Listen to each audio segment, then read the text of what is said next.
ꯑꯍꯥꯟꯕꯃꯛꯇꯗ ꯅꯨꯡꯁꯤꯖꯔꯕ ꯏꯆꯤꯜ ꯏꯅꯥꯎ ꯃꯔꯨꯞ ꯃꯄꯥꯡꯁꯤꯡ Bethany Diaspora Ministry-na hapta khudinggi thajariba messages-sing asibu leptana tabibagidamakta harau nungaiba phongdokchabani aduga loinana mayambusu Jisu Kristagi mingda nungsibagi salam pijari ichil inau sa yamna nungaijai maramdi Ishwargi thaujalse aikhoi tattana phangi karigumba aikhoi khudong thiba tarabasu natraga nungaitaba thodok kaya thengnarabasu harau nungaibagi matangda oirabasu Ishwargi wahai asina aikhoi bu pukning thaugalbiba harau halbiba aikhoi gi damakta adum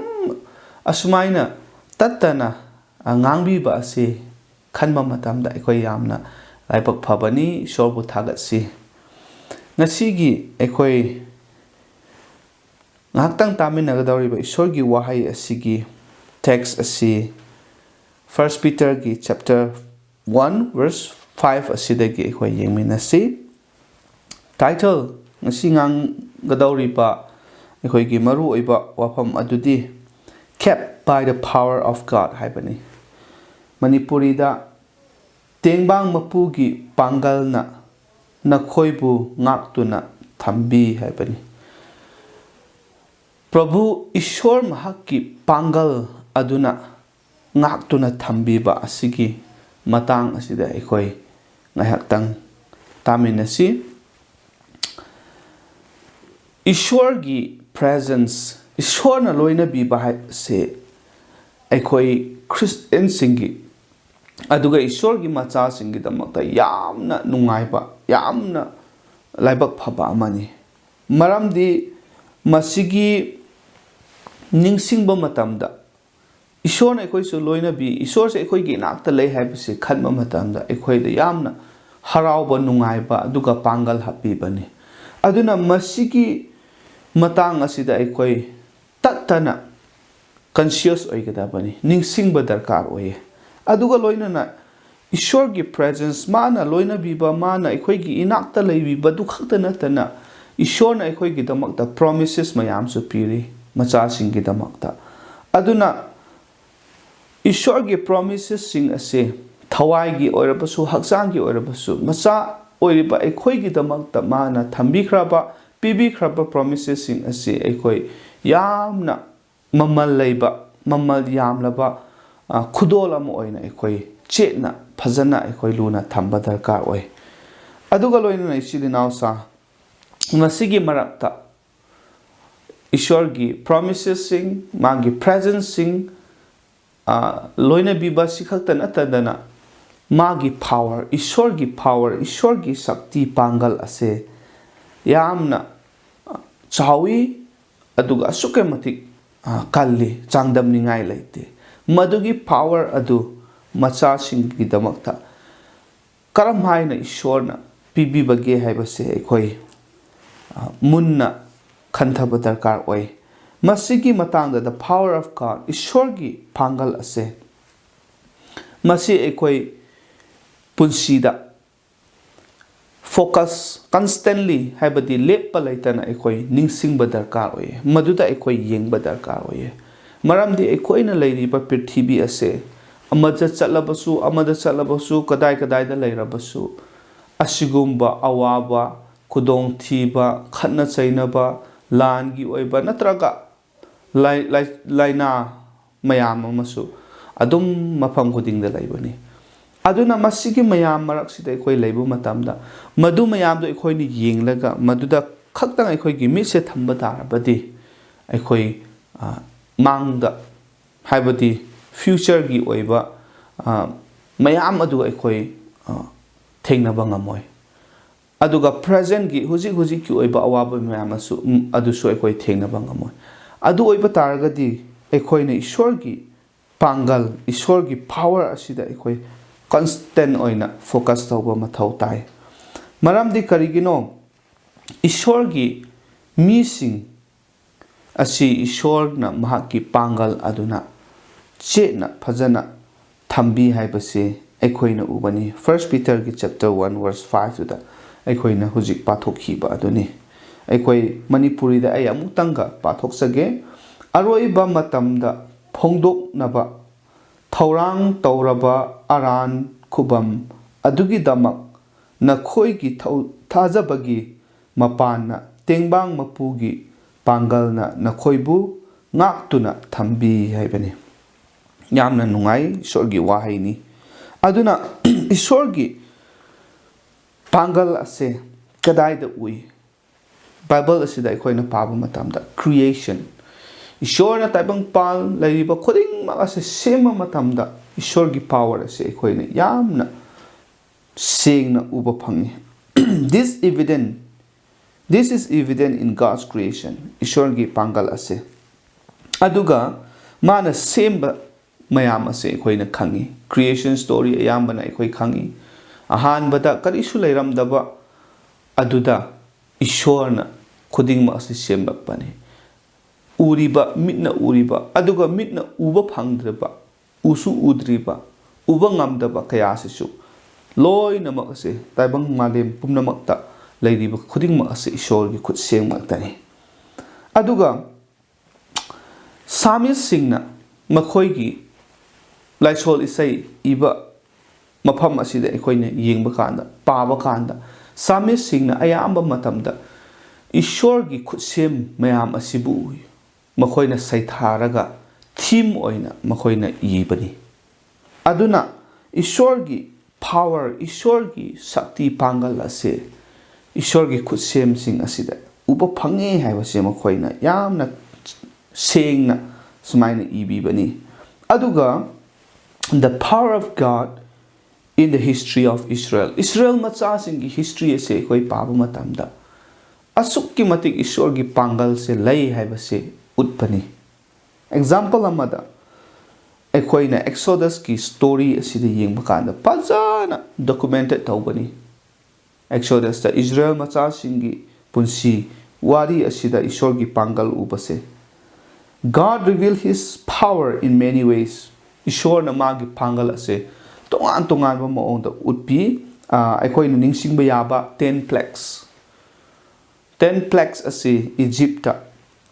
ꯇꯣꯉꯥꯟ ꯇꯣꯉꯥꯟꯕ ꯂꯥꯏꯅꯥ ꯃꯌꯥꯝ ꯑꯁꯦ ꯑꯋꯥꯕ ꯃꯌꯥꯝ ꯑꯁꯦ ꯏꯁꯣꯔꯅ ꯏꯖꯤꯞꯀꯤ ꯂꯝ ꯑꯗꯨꯗ ꯇꯥꯍꯟꯕꯁꯦ ꯑꯩꯈꯣꯏꯅ ꯎꯕ ꯐꯪꯉꯦ ꯑꯗꯨꯒ crossing of the Red Sea ꯆꯥꯎꯔꯕ ꯑꯗꯨꯒꯨꯝꯕ ꯏꯁꯤꯡ ꯁꯃꯨꯗ꯭ꯔ Red Sea ꯑꯗꯨꯕꯨꯁꯨ ꯇꯪꯈꯥꯏ ꯈꯥꯏꯗꯣꯛꯇꯨꯅ ꯀꯪꯐꯥꯟ ꯑꯣꯏꯅ ꯑꯀꯪꯕ ꯃꯐꯝꯗ ꯆꯠꯄꯒꯨꯝꯅ ꯏꯖꯔꯦꯜ ꯃꯆꯥꯁꯤꯡꯕꯨ ꯂꯥꯟꯍꯟꯕ ꯑꯩꯈꯣꯏꯅ ꯃꯗꯨꯒꯤ ꯋꯥꯔꯤꯁꯨ ꯇꯥꯏ ꯑꯗꯨꯒ providing for the children of Israel in the wilderness 하이버시디 얌나 그리 하이시라 강바 마팜 karisu chaningai thakningai leitaba mafam ising hai rasu leitaba chaningai atopa karisu leitaba mafam haibani wilderness maduda ishorna magi machasing Israel machasing do chahi nifu chupna 40 years mahakna provide tawbibani nungtigi makoigi damakta adumaina makoigi damakta tawbiba ase provide tawbiba ase ꯑꯩꯈꯣꯏꯅ ꯌꯦꯡꯕ ꯀꯥꯟꯗ ꯇꯁꯦꯡꯅ ꯏꯁꯣꯔꯒꯤ power ꯑꯁꯤ ꯏꯁꯣꯔꯒꯤ ꯄꯥꯡꯒꯜ ꯑꯁꯤ ꯑꯁꯨꯛꯀꯤ ꯃꯇꯤꯛ ꯂꯩ ꯍꯥꯏꯕꯁꯤ ꯑꯩꯈꯣꯏꯅ ꯎꯕ ꯐꯪꯉꯤ ꯑꯗꯨꯒ the power of God in keeping his children ꯏꯁꯣꯔꯒꯤ ꯄꯥꯋꯔ ꯑꯁꯤ ꯀ꯭ꯔꯤꯌꯦꯁꯟꯗ ꯑꯩꯈꯣꯏꯅ ꯎꯔꯦ ꯏꯖꯔꯦꯜ ꯃꯆꯥꯁꯤꯡꯗ ꯏꯁꯣꯔꯅ ꯃꯥꯅ ꯃꯈꯣꯏꯒꯤ ꯋꯥꯔꯤꯗ ꯏꯁꯣꯔꯒꯤ ꯄꯥꯡꯒꯜ ꯑꯁꯤ ꯐꯖꯅ ꯎꯠꯄꯤꯔꯦ ꯑꯗꯨꯒ ꯑꯍꯨꯝꯁꯨꯕꯗ ꯏꯁꯣꯔꯒꯤ ꯃꯆꯥꯁꯤꯡ ꯃꯁꯤꯗ ꯑꯩꯈꯣꯏ ꯂꯣꯏꯅꯃꯛꯁꯨ ꯌꯥꯎꯋꯦ ꯃꯁꯤꯗ ꯏꯁꯣꯔꯒꯤ ꯃꯆꯥꯁꯤꯡꯕꯨ ꯏꯁꯣꯔꯅ ꯉꯥꯛꯁꯦꯟꯕꯤꯕ ꯑꯁꯤꯒꯤ ꯃꯔꯝ ꯑꯁꯤ ꯑꯩꯈꯣꯏꯅ ꯌꯦꯡꯕ ꯀꯥꯟꯗ ꯏꯁꯣꯔꯒꯤ ꯄꯥꯋꯔ ꯑꯁꯤ ꯇꯁꯦꯡꯅ ꯑꯩꯈꯣꯏ ꯎꯕ ꯐꯪꯕꯅꯤ ꯑꯩꯈꯣꯏꯅ ꯀꯔꯤꯒꯨꯝꯕ ꯌꯦꯡꯕ ꯀꯥꯟꯗ diaspora ꯑꯩꯈꯣꯏꯒꯨꯝꯅ ꯆꯥꯏꯊꯣꯛꯇꯨꯅ ꯂꯩꯈ꯭ꯔꯕ ꯏꯁꯣꯔꯒꯤ ꯃꯆꯥꯁꯤꯡ ꯈ꯭ꯔꯤꯁꯇꯤꯌꯟꯁꯤꯡ ꯃꯇꯝ ꯑꯗꯨꯗ ꯀꯔꯝꯍꯥꯏꯅ ꯃꯈꯣꯏ ꯑꯗꯨ ꯂꯩꯔꯝꯕꯅꯣ ꯍꯥꯏꯕ ꯀꯥꯟꯗ amada oirabasu Kristagi tung inbasing adugi mayok talaybasi adum laybani mapam kodingda adum apu makoy chaitok-tuna layrabsu kadai da chatlabasu ishorgi machasing adu ishorna loina biba ꯏꯁꯣꯔꯒꯤ ꯄꯥꯋꯔ ꯃꯍꯥꯛꯀꯤ ꯄꯥꯡꯒꯜ ꯁꯛꯇꯤ ꯑꯗꯨꯅ ꯉꯥꯛꯁꯦꯟꯕꯤꯕꯁꯤ ꯑꯩꯈꯣꯏꯅ ꯎꯕ ꯐꯪꯉꯤ ꯑꯗꯨꯅ they might be scattered ꯃꯈꯣꯏ ꯆꯥꯏꯊꯣꯛꯄ ꯌꯥꯏ ꯇꯣꯉꯥꯟ ꯇꯣꯉꯥꯟꯕ ꯃꯐꯝꯗ ꯂꯩꯕ ꯌꯥꯏ but they are still kept by the power of God ꯑꯗꯨꯃꯛꯄꯨ ꯏꯁꯣꯔꯅ ꯃꯍꯥꯛꯀꯤ ꯄꯥꯡꯒꯜ ꯑꯗꯨꯅ ꯃꯈꯣꯏꯕꯨ ꯃꯐꯝ ꯈꯨꯗꯤꯡꯗ ꯉꯥꯛꯁꯦꯟꯕꯤꯗꯨꯅ ꯂꯩ ꯍꯥꯏꯕꯅꯤ ꯑꯗꯨꯒ ꯃꯁꯤꯒꯤ ꯑꯆꯨꯝꯕ ꯑꯁꯦ ꯑꯩꯈꯣꯏ ꯈꯜꯂꯒ ꯑꯩꯈꯣꯏꯒꯤ ꯊꯃꯣꯏꯗ ꯑꯗꯨꯒꯨꯝꯕ ꯄꯥꯡꯒꯜ ꯑꯁꯦ encouragement ꯑꯁꯦ ꯊꯧꯅꯥ ꯑꯁꯦ ꯍꯥꯞꯄꯤꯕ ꯃꯊꯧ ꯇꯥꯏ ꯇꯁꯦꯡꯅꯃꯛꯅꯤ ꯏꯁꯣꯔꯒꯤ ꯃꯆꯥꯁꯤꯡ ꯏꯁꯣꯔꯅ ꯉꯥꯛꯁꯦꯟꯕꯤꯕꯁꯦ ꯏꯆꯤꯜ ꯏꯅꯥꯎꯁꯤꯡ ꯑꯩꯈꯣꯏ ꯃꯌꯥꯝ ꯉꯁꯤ ꯐꯥꯎꯕ ꯏꯁꯣꯔꯅ ꯉꯥꯛꯁꯦꯟꯕꯤꯔꯤ ꯑꯗꯨꯅ each and every day we are kept by the power of God ꯏꯁꯣꯔꯒꯤ ꯊꯧꯖꯥꯜ ꯑꯗꯨꯅ ꯑꯩꯈꯣꯏꯕꯨ ꯉꯥꯛꯁꯦꯟꯕꯤꯔꯤꯕꯅꯤ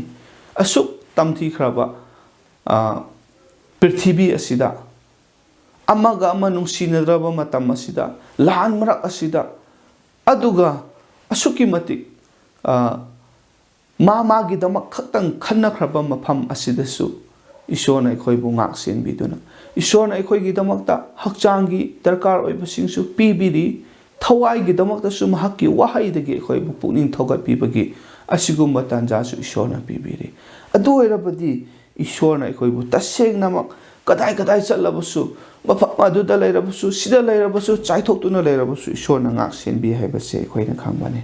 ꯑꯗꯨꯅ ꯏꯆꯤꯜ ꯏꯅꯥꯎꯁꯤꯡ ꯃꯁꯤ ꯑꯩꯈꯣꯏ ꯈꯜꯂꯒ ꯊꯃꯣꯏꯗ ꯍꯔꯥꯎꯕ ꯅꯨꯡꯉꯥꯏꯕ ꯅꯠꯇ꯭ꯔꯒ ꯍꯦꯟꯅ ꯄꯨꯛꯅꯤꯡ ꯊꯧꯒꯠꯄ ꯌꯥꯝꯅ ꯐꯪꯒꯅꯤ ꯍꯥꯏꯕꯁꯤ ꯊꯥꯖꯩ ꯑꯗꯨꯒ ꯂꯣꯏꯅꯅ ꯏꯆꯤꯜ ꯏꯅꯥꯎꯁꯤꯡ the plan of God's salvation ꯏꯁꯣꯔꯒꯤ salvationꯒꯤ plan ꯑꯁꯤ ꯀꯃꯥꯏꯅ ꯂꯩ ꯍꯥꯏꯕꯗꯤ ꯑꯩꯈꯣꯏ ꯑꯔꯥꯟ ꯈꯨꯕꯝꯒꯤꯗꯃꯛꯇ ꯏꯁꯣꯔꯅ ꯁꯤꯜꯂꯤꯕ ꯇꯧꯔꯤꯕ ꯄ꯭ꯂꯥꯟ ꯑꯁꯤ ꯀꯃꯥꯏꯅ ꯂꯩꯕ꯭ꯔꯥ ꯍꯥꯏꯕ ꯀꯥꯟꯗ God's plan of salvation it is a glorious plan ꯌꯥꯝꯅ ꯏꯆꯝ ꯆꯝꯕ ꯄ꯭ꯂꯥꯟ ꯅꯠꯇꯦ ꯌꯥꯝꯅ glorious ꯑꯣꯏꯕ ꯃꯇꯤꯛ ꯃꯒꯨꯟ ꯂꯩꯕ ꯑꯗꯨꯒꯨꯝꯕ ꯄ꯭ꯂꯥꯟ ꯑꯗꯨꯅꯤ it is a complete plan ꯃꯁꯤꯒꯤ ꯄ꯭ꯂꯥꯟ ꯑꯁꯤ complete ꯑꯣꯏꯈ꯭ꯔꯕ ꯏꯁꯣꯔꯅ ꯁꯦꯝꯈ꯭ꯔꯕ ꯑꯗꯨꯅꯤ ꯑꯗꯨꯒ God's plan to be comprehended by faith masigi plan ase ishor gi plan sembikhraba ase aikoi karina ugani karina khangani haiba kanda thajaba asinani thajaba asi darkar laye aikoi thajaba se leitragadi masigi ishor gi plan sing ase uba ngamloi phangba su ngamloi aduna aikoi thajaba haibasi yamna darkar oye aduga by faith we understand God ishor se kram haina aikoi khangani karam haina mabu aikoina ningini haiba kanda thajaba asini thajaba asi yamna maru oi aduga by faith we are kept by the power of God ishor gi plan salvation plan or any plan by faith thajaba na aikoi uba phangani phangsu phangani aduga thajaba na ishor bu hena hena khangangani aduga by faith thajaba aduna maram oiraga ishor gi pangal aduna aikhoibu ngak senbigini haibani aduga loina nang sai khoi pathokhi badu tungda aikhoida aroiba matam lakpa matamda aikhoida utkadawriba ready to be revealed at the last time masi karino the Lord Jesus was revealed to the world at his advent aikoi hojik advent Christmas haina mayam celebration gidamakta loina preparation tawre aduga advent haibadi coming haibani coming of the Lord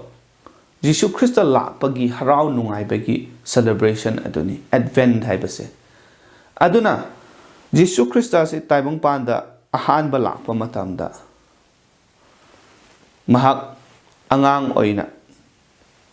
prithibida ahan ba poktuna miyoi bagi marakta lengnana balakpado ahan bani maduna prithibida mahak lakpa matam aduni aduga ani suba mahak lakadaba ase last time the Lord Jesus will be revealed at the last time madudi karino haiba kanda second coming haiba aduni ahan balakpa aduna taibang panda miyoi ba mo oina poktuna Christmas aikoina celebrate tawribase asigi lakpa asini ani suba lakadaba asina second coming haina aikoina khangnaba aikoi bu loba lakadaba matam aduni he would be then fully revealed to the world matam aduda Jisu ase kanano haibase hoji aikoina khangliba asidagi hena pura oina mabu fully aikoida utpigani Jisu se tasengna kanano haibase khangan birani haibani aduga matam aduda aikoi all believers Tazakraba equigi the Makta Karilay Hypakanda, they will be with the Lord Jesus when he comes. Jesu Christana Ani Shuba Lapamatam Aduda, last day Aduda, Tazakraba Nang Aigi the Makta Yam Nungai Badi, Numit Aduda, Matam Aduda Ekoi, Jesu Christa Gaikoi, Leminarani Hybani. We will be with Jesus. They will be revealed as God's children. Numit Aduda. Ngasi miyoiba kaya na taibanggi mising na khangdrapasu numit aduda akhoi se ishorgi macha singni makhoi se ishorgi misingni haibase numit duda utpirani reveal tawbirani haibani tasengna akhoi ishorgi macha singni aduga loinana masigi wakhalot ase natraga masigi achumba se akhoi ki thamoida che na thamba darkar oi che na ekoi consider na thamba tai actually now sing kawbi ganu ekoi masi tatana ningsing na ba hotna si madudi karinu hairaga Jisu Christa taibang panda lakre ekoi madugi Christmas hojik su Christmas lakre haraubagi celebration ekoi tawgani aduga ani shuba Jisu na lakadaba si khallaga ekoi harauza si maramdi karigino numit aduda ekoi bu lawbula ka dawri bane ngasi thaja khraba nang ekoi numit aduda Jisu ga ekoi laiminagani kaya gi matik nungai bra kaya gi matik ekoi harau ningai oi bra hai pase actually now sing ekoi ning sing si aduna ngasi taibong panda lairingai Jisu Christa na laktringai mamang asida matam khara ekoi awaba khanglabasu aduga nungai taba thodok kaya thengnarabasu personal gi oiba imung gi oiba singlup gi oiba jati gi oiba atop problem kaya lairabasu aikoi sigi challenges mayam ase aikoi khangba darkar oi haibani enduring great challenges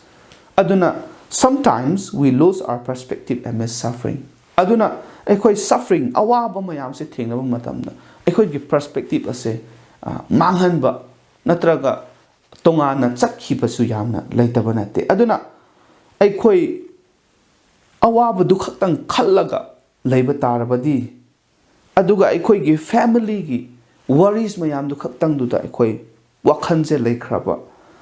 adu eragadi tungi khanbado ekoi ngamlaroi Jisu Christa ekoi bu amuk lawba lakadawriba ekoi da Jisu bu pura oina complete or fully reveal tawgadaba numit adugi nungaigadaba harawgadaba numit adu ekoi khanma ngamloi ningsingba su ngamloi aduna isiri nausa ekoi yamna wakhal tawba mathau tai ekoi awaba khaktangda wakhal ase thamba yade aduna aikoi kari tawgani what is our challenge number 1 to know that we are kept by the power of God aikoi kawroi dabani aikoi ase ishorgi pangal aduna loina biri haibase kawroi dabani aikoi masi khangadabani aduga ani shubada to build a stronger faith aikoi ngasi thajakraba mi singa tani aduma po aikoi gi thajabase small faith, little faith oiramba yai aduna hena kanba thazaba oirana bai khoi kanna honasi aduga ahum subada to look forward to the return of the Lord Jesus Jisu Christana amu ekoi bulo bala ka tawba Jisu Christana amu ka taibong panda lakadawriba asi ma ekoi ningsingduna laisi madu yenglaga laisi haibani harauna yamna kari haisira ngai ngamdana ngaibagumna excited oibo yamna harauna adumaina ngaibagumna ekoi ngaisi haibani aduga loinana to live triumphantly amidst great challenges hairiba awaba mayam challenges mayam asiki marakta yamna kari haisira triumphantly pangal laina yamna kari haigani joy tawbugumna ekhoi laigadabani aduga loinana to remember the Lord's word ishorgi wahai sing ase ekhoi ningsingsi adu oirapadi ekhoi gidamakta nungaiba harauba ado hena hapigani aluga aroibada to believe in God and His promises ishorbu thajasi magi promises sing mahaki lepkraba promises sing aduda ekhoi thajasi soidanamak ekhoi gi punsida mathang naina ukhigani aduga we are truly kept by the power of God until the day we are called to our heavenly home ishorna ekhoi sargagi iyum aduda kaurak tringai phawbagi manung asida ishorgi pangal aduna ekhoi loinabi ishorgi pangal aduna ekhoi ngaksenbi haibase ekhoi thajai madu ekhoi tatana ningsingsi masini ekhoi gi ahingba asa ichilina asa ishorna ekhoi pangal hapibo oisunu ishorna ekhoi hena bor pina pibo oisunu ishordang haktang haijasi thagasari paisor nahaki nungsibagi mapalna ngasi nahaki wahaina ekhoi mu hanna pukning thogat pire maruoina nahaki pangal ase tattana nasa ekhoi gi punsida thambi haibase ekhoi ngasi amuk ningsinghan bibagi damakta thagasari nahakna tabangpan semba matam aduda utkhiba pangal aduga Israel machasing nahaki nachasing nahaki mising adugi punsi wari aduda nahakna pangthokhiba tawkhiba mayam aduda nahaki pangal nahaki shakti aikhoina uba phanglai ngasisu aikhoigi punsida aikhoibu ngaksenbiduna aikhoigi punsibu yengsinbiba asida nahaki pangal uba phangi yam na thagatle ipai sor nahakna aikhoibu lawba lakthri phawba masigi marakta awaba mayam ase khangma ngamnanaba aikhoi joy oina hingba ngamnanaba nahaki pangal nahaki ngakpiba nahaki ngaksenbiba nahaki pangal thojal adu pinabiu haiduna amuk hana nijabani thagasari ekhoi patna bu thap tabibagi damakta kudingma ase ekhoi bu paptagi handok piba amata ngairaba kanbimu mapu Prabhu Jisu gi mingda nijabani amen.